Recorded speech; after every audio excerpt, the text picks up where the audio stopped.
Hi hello ನಮಸ್ಕಾರ. ಮತ್ತೊಂದು ವಿಡಿಯೋಗೆ ನಿಮ್ಮೆಲ್ಲರಿಗೂ ಸ್ವಾಗತ ಸುಸ್ವಾಗತ ಅಂತ ಹೇಳ್ತಾ, ಯಾರು ನನ್ನ ವಿಡಿಯೋಸ್ನ ನೋಡ್ತಾ ಇರ್ತೀರಾ ಒಂದು ಲೈಕ್ ಮಾಡಿ, ಶೇರ್ ಮಾಡಿ ಹಾಗೂ ಫಾಲೋ ಮಾಡ್ಕೊಳ್ಳಿ. ಫಾಲೋ ಮಾಡಿದ್ರ ಡನ್. ಫ್ರೆಂಡ್ಸ್, ಇವತ್ತು ನಮ್ಗೆ ಹೊಸಕೋಟೆಯಿಂದಾನೆ ಒಬ್ರು ಕಸ್ಟಮರ್ ಕಾಲ್ ಮಾಡಿದ್ರು. ಇವರು ಹೊಸಕೋಟೆ ಟೌನ್ ಕುರುರುಪೇಟೆ ಅಂತ ಹೇಳಿದ್ರು. ಸುಮಾರು ಒಂದು 700 ಅಡಿ ಬೋರ್ವೆಲ್ ನ ಕೊರೆಸಿದ್ದಾರೆ. ಒಂದು 400 ಅಡಿವರೆಗೂ ಇವರು ಮೋಟರ್ ನಿಲ್ಲಿಸಿದ್ದಾರೆ. ಅಣ್ಣ 3 ಅವರ್ ಹೊಡೆದ್ರು ಸಹ ಇದು ಸಿಂಟ್ಯಾಕ್ಸ್ ನೀರು ತುಂಬತಾ ಇಲ್ಲ. ಸೊ ಏನಾಗಿದೆ ಪ್ರಾಬ್ಲಮ್ ಚೆಕ್ ಮಾಡ್ಬೇಕಂತ ಚೆಕ್ ಮಾಡಿದೆ. ಫ್ರೆಂಡ್ಸ್, ಇದು ಬಂದು ಕೇವಲ 30 ಅಡಿ ಕೇಸಿಂಗ್ ಬಿದ್ದಿದೆ. ಆ ಕೇಸಿಂಗ್ ಹಿಂದ್ಗಡೆ ಅಬ್ಸರ್ವ್ ಮಾಡಬಹುದು ನೀವು. ಕೇಸಿಂಗ್ ಪಕ್ಕದಲ್ಲಿ ಬಂಡೆಯಲ್ಲಿ ಮಣ್ಣಲ್ಲಿ ಸಿಕ್ಕಿರೋ ನೀರು ಫ್ರೆಂಡ್ಸ್, ಅದು 30 ಅಡಿಯಲ್ಲಿ. ಆ ನೀರು ಸಹ ಒಂದು ಅರ್ಧ ಇಂಚು ಬರ್ತಾ ಇದೆ. ಫ್ರೆಂಡ್ಸ್, ಇದೇ ರೀತಿ ಕೇಸಿಂಗ್ ಅಲ್ಲಿ ನೀರು ಏನಾರ ಬಂದ್ರೆ ನೀವು ಸಹ ಕೇಸಿಂಗ್ ಸಹ ಹೋಲ್ ಹಾಕಬಹುದು. ಆ ಕೇಸಿಂಗ್ ಒಂದು ಹೋಲಲ್ಲಿ 1000 ಲೀಟರ್ ನೀರು ಬರೋ ಚಾನ್ಸಸ್ ಇರ್ತದೆ.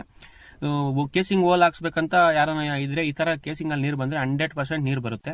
ಫ್ರೆಂಡ್ಸ್, ನಂದು ಹೊಸಕೋಟೆ ನಮ್ದು. ಯಾರನ್ನ ಬೋರ್ವೆಲ್ ಸ್ಕ್ಯಾನಿಂಗ್ ಮಾಡಿಸ್ಬೇಕಾದ್ರೆ ನನ್ನ ನಂಬರ್ ಸ್ಕ್ರೀನ್ ಮೇಲೆ ಬರುತ್ತೆ ಅಥವಾ ಡಿಸ್ಕ್ರಿಪ್ಷನ್ ಅಲ್ಲಿ ಇರುತ್ತೆ, ಕಾಂಟ್ಯಾಕ್ಟ್ ಮಾಡಬಹುದು. ನಾವು ಎಲ್ಲ ಬೆಂಗಳೂರು ಗ್ರಾಮಾಂತರ ಎಲ್ಲಾ ಸೈಡು ಬಂದು ಸಹ ಸ್ಕ್ಯಾನಿಂಗ್ ಮಾಡ್ಕೊಡ್ತೀವಿ. ಫ್ರೆಂಡ್ಸ್, ಈ ವಿಡಿಯೋನ ಲಾಸ್ಟ್ ವರ್ಗೂ ಸ್ಕಿಪ್ ಮಾಡಿದ್ರೆ ನೋಡ್ರಿ. ಇದರಲ್ಲಿ ಬುರ್ದೆ ಬರೋ ಸೋರ್ಸಸ್ ಸಹ ಒಂದು ತೋರಿಸಿದ್ದೀನಿ ನಾನು. ಆ ವಿಡಿಯೋದಲ್ಲಿ ಲಾಸ್ಟ್ ಅಲ್ಲಿ ಕಾಣಿಸುತ್ತೆ ನಿಮ್ಗೆ. ಇದು ಪ್ರಾಬ್ಲಮ್ ಏನಾಗಿರೋದು ಅಂತ ಸಹ ನಾನು ನಿಮ್ಗೆ ತಿಳಿಸ್ಕೊಡ್ತೀನಿ. ವಿಡಿಯೋನ ಲಾಸ್ಟ್ ವರ್ಗೂ ನೋಡ್ರಿ. ಇದು ಒಂದು 350 ಅಡಿಯಲ್ಲಿ ಈ ರೀತಿ ಬುರ್ದೆ ಬರೋ ಸೋರ್ಸ್ ಸಹ ಒಂದಿದೆ, ಅಬ್ಸರ್ವ್ ಮಾಡಬಹುದು ನೀವು. ಇದರಲ್ಲಿ ಮಣ್ಣು ಸ್ವಲ್ಪ ಇದೆ, ಅಬ್ಸರ್ವ್ ಮಾಡಬಹುದು. ಯೆಲ್ಲೋ ಕಲರ್ ಪಾರ್ಟಿಕಲ್ಸ್ ಏನಿದೆ ಅದನ್ನೇ ಮಣ್ಣು ಅಂತೀರಿ. ಸೊ ಇದು ಸಾಮಾನ್ಯವಾಗಿ ಎಲ್ಲಾ ಟೈಮ್ ಬರಲ್ಲ, ಯಾವಾಗ ಒಂದೊಂದ್ಸತಿ ಬರುತ್ತೆ. ಹಾಗೆ ಪೈಪ್ ಸಹ ಓಪನ್ ಆಗಿದೆ, ಅಬ್ಸರ್ವ್ ಮಾಡಬಹುದು. ಕ್ಯಾಮೆರಾ ಯಾವ ರೀತಿ ವೈಬ್ರೇಷನ್ ಆಗ್ತಿದೆ ಅಂತ. ಫ್ರೆಂಡ್ಸ್, ಈ ವಿಡಿಯೋ ಏನಾರ ನಿಮ್ಗೆ ಇಷ್ಟ ಆದ್ರೆ ಆದಷ್ಟು ಈ ವಿಡಿಯೋನ ಲೈಕ್ ಮಾಡಿ, ಶೇರ್ ಮಾಡಿ ಹಾಗೂ ಫಾಲೋ ಮಾಡ್ಕೊಳ್ಳಿ.